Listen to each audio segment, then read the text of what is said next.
बिस्मिल्लाहिर्रहमानिर्रहीम। नाज़रीन अस्सलाम वालेकुम, मैं हूँ इमरान वसीम। नाज़रीन आज 18 सितंबर है, दिन है जुमातुल मुबारक का और साल 2020। आज की वीडियो में एक ब्रेकिंग न्यूज़ आप नाज़रीन के साथ शेयर करेंगे। एफबीआर ने अहलिया जस्टिस कादी फाइसा की लंदन जायदादों की ख़रीदारी के हवाले से अपनी तहकीकात, अपनी छानबीन मुकम्मल कर ली है। ज़राए की जानिब से बताया गया है कि एफबीआर ने अपनी तहकीकात की फाइंडिंग की एक कॉपी अहलिया जस्टिस कादी फाइसा को भी भिजवा दी है और ज़राए की जानिब से ये भी बताया गया है कि एफबीआर ने फाइंडिंग की एक कॉपी सुप्रीम जुडिशल काउंसिल के सेक्रेटरी के पास भी जमा करा दी गई है। एफबीआर की जानिब से जो तहकीकात मुकम्मल की गई हैं, जो फाइंडिंग जारी की गई है, उसमें यह बताया गया है कि 3.5 करोड़ रुपए की पेनल्टी अहलिया जस्टिस कादी फाइसा पर इम्पोज की गई है। लेकिन अहलिया जस्टिस कादी फाइसा की जानिब से एफबीआर के इस ऑर्डर को, इस फाइंडिंग को एक्सेप्ट करने से इनकार कर दिया गया है। अहलिया जस्टिस कादी फाइसा ये कहती हैं कि एफबीआर की जानिब से सुप्रीम कोर्ट के अहकामात की वायलेशन की गई है, मेरा मौक़िफ़ नहीं सुना गया, मेरी जो ज़री आमदन थी, मेरी जो बतौर टीचर आमदन थी और इसके अलावा जो मेरी प्रॉपर्टीज़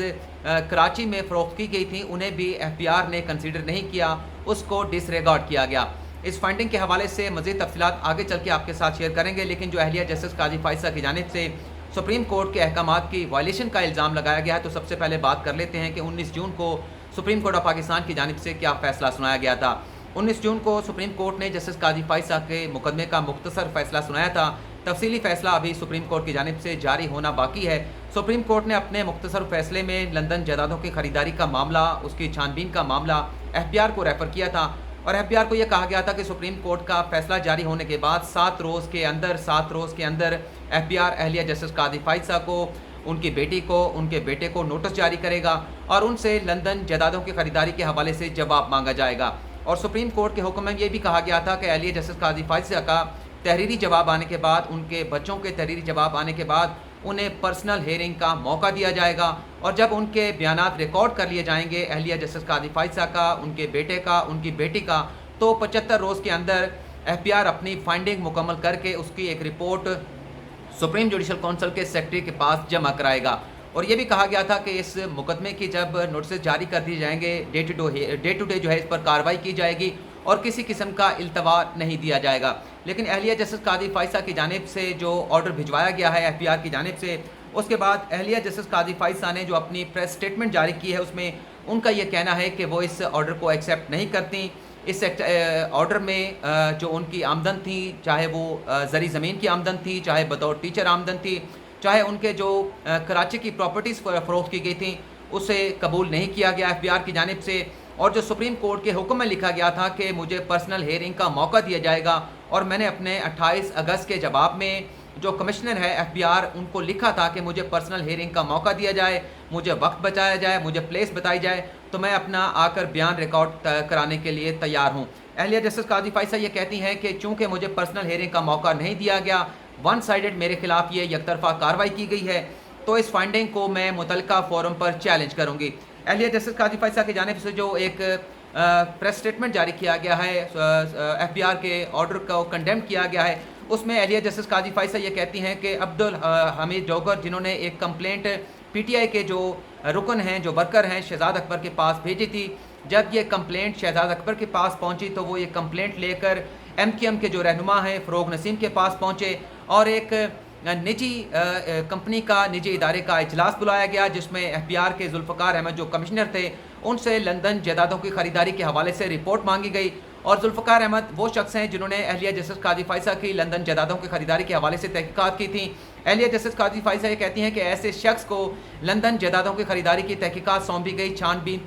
सौंपी गई, जो इस तहकीकात से पहले ही मेरे और मेरे खामन के खिलाफ फैसला दे चुके थे। अपनी प्रेस स्टेटमेंट में अहलिया जस्टिस कादी फाइसा की जानिब से ये भी कहा गया है कि जो नौशीन अमजद थी, एफबीआर की साबिक चेयरमैन थी, उन्हें तब्दील किया गया 19 जून के सुप्रीम कोर्ट के फैसले के बाद और एक ऐसे शख्स को कमिश्नर लगाया गया और इस मामले की तहकीकात सौंपी गई जिसका इंतखाब पीटीआई की हुकूमत इमरान खान की जानिब से किया गया था। अहलिया जस्टिस कादी फाइसा ये कहती हैं कि जुल्फ़कार अहमद के पास इस सारे मामले की तहकीकात का अख्तियार नहीं था। मेरा जो टैक्स नंबर था, जो मेरा आईटीओ था या जो भी वो कहलाता है, वो कराची में था, लेकिन वो कराची से इस्लामाबाद ट्रांसफ़र नहीं किया गया और मेरे ऊपर 3.5 करोड़ रुपए की पेनल्टी लगाई गई। अहलिया जस्टिस कादी फाइसा ये भी कहती हैं कि मुझे 9 जुलाई को, 21 जुलाई को, 10 अगस्त को और 28 अगस्त को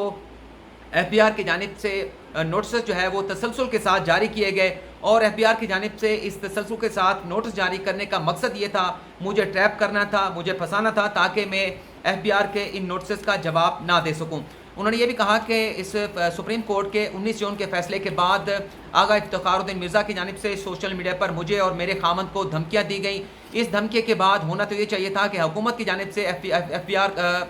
آئی آر کا اندراج کیا جاتا، لیکن میں نے خود تھانہ سیکریٹریٹ میں گئی، وہاں پر میں نے اپنی کمپلینٹ فائل کی، اور جب سپریم کورٹ کی جانب سے آغا افتخار الدین مرزا کی ویڈیو بیان کا نوٹس لیا گیا، تو پھر تھانہ سیکریٹریٹ کی جانب سے یہ معاملہ ایف آئی اے کو بھجوا دیا گیا، اور ایف آئی اے نے 6 دن تک کوئی کارروائی نہیں کی، اور جتنا بھی مواد تھا سوشل میڈیا پر یا چاہے ان کے کمپیوٹر میں محفوظ تھا، چاہے آغا افتخار الدین مرزا کے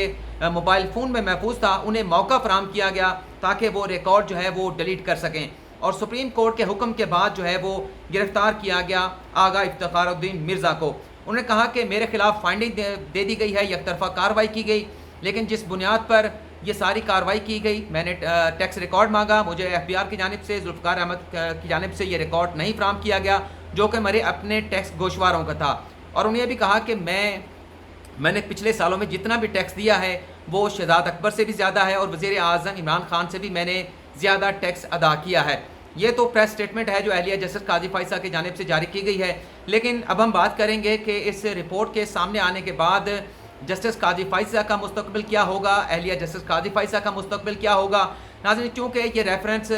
دائر کیا گیا تھا حکومت کی جانب سے جسٹس قاضی فائزہ کے خلاف کہ انہیں عہدے سے ہٹایا جائے، ان کی جانب سے مس کنڈکٹ کیا گیا ہے، اپنے گوشواروں میں لندن جائیدادوں کی خریداری کو ظاہر نہیں کیا گیا، اور یہ بھی ایلیگیشن لگایا گیا تھا کہ جو جسٹس قاضی فائزہ کی اہلیہ ہیں، ان کے بیٹے ہیں، ان کی بیٹی ہیں، یہ ان جائیدادوں کی بے نامی دار ہیں، اور اصل جو ہے پیسے دیے گئے تھے جسٹس قاضی فائزہ کی جانب سے۔ کچھ ایسی بات صدارتی ریفرنس پہ کی گئی تھی اگر میں غلط نہیں ہوں، لیکن اب جو فائنڈنگ جاری کی گئی ہے اس کی ایک کاپی، جیسے میں نے آپ کو بتایا کہ سپریم جوڈیشل کونسل کے سیکرٹری کے پاس ذرا یہ بتاتے ہیں کہ جمع کرا دی گئی ہے، اور اہلیہ جسٹس قاضی فائزہ کو 14 ستمبر کو ایف بی آر کے آرڈر کی کاپی بھجوا دی گئی تھی، کیونکہ یہ 3.5 کروڑ روپے کی پینلٹی ایف بی آر کی جانب سے امپوز کی گئی ہے۔ ابھی یہ فائنڈنگ دیکھنا باقی ہے، جو 164 صفحات کا آرڈر جاری کیا گیا ایف بی آر کی جانب سے، کہ کیا اس معاملے میں کوئی آبزرویشن ایف بی آر کی جانب سے جسٹس قاضی فائزہ کے خلاف بھی دی گئی ہے، نہیں دی گئی، کیا کچھ ایسا لکھا گیا ہے اس آرڈر میں کہ ان جائیدادوں کی خریداری کے حوالے سے پیسہ جو ہے وہ جسٹس قاضی فائزہ کی جانب سے اس وقت فراہم کیا گیا جب وہ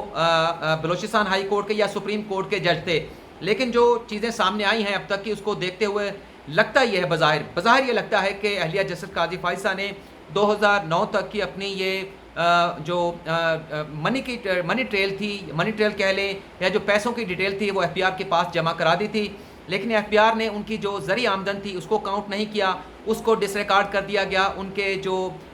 کراچی کی پراپرٹیز تھی اسے بھی کاؤنٹ نہیں کیا گیا، اور اس کے ساتھ ساتھ ان کی جو بطور ٹیچر آمدن تھی بظاہر اس کو بھی مبینہ طور پر جو ہے وہ کاؤنٹ نہیں کیا گیا۔ تو اس فائنڈنگ کو اگر دیکھا جائے 3.5 کروڑ روپے کی جو پینلٹی لگائی گئی ہے، اس سے بظاہر اب تک جب تک رپورٹ نہیں پڑھیں گے حتمی طور پر کچھ نہیں کہا جا سکتا۔ لگتا یہ ہے کہ معاملہ یہ صرف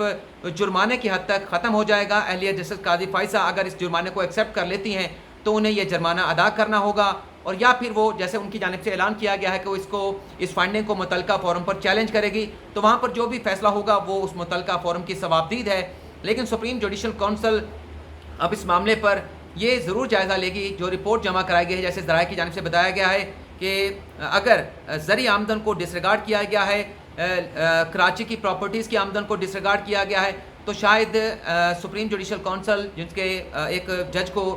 سونپی جائے گی سارے معاملے کا جائزہ لینے کی ذمہ داری سونپی جائے گی، شاید اس معاملے پر سپریم جوڈیشل کونسل کوئی کارروائی آگے نہ کر سکے جب تک کوئی حتمی فیصلہ متعلقہ فورم سے سامنے نہیں آ جاتا، اور ہم بھی کوئی اپنی رائے کا اظہار نہیں کر سکتے جب تک کوئی فائنڈنگ ہمارے پاس جو کہ 164 صفحات کی ہے ہمارے سامنے نہیں آ سکتے۔ بظاہر اب تک کی جو چیزیں سامنے آئی ہیں، جو ذرائع کی جانب سے بتایا گیا ہے کہ اس میں 3.5 کروڑ روپے کی یہ پینلٹی ایک قسم کا گلٹی قرار دیا گیا ہے اہلیہ جسٹس قاضی فائزہ کو، لیکن اس آرڈر میں جسٹس قاضی فائزہ کے حوالے سے کیا لکھا گیا ہے فی الوقت اس حوالے سے کچھ نہیں کہا جا سکتا۔ جو بھی اس حوالے سے مزید اپڈیٹس آئیں گی آپ ناظرین کے ساتھ شیئر کریں گے۔ فی الحال آپ سے اجازت چاہیں گے، اللہ حافظ۔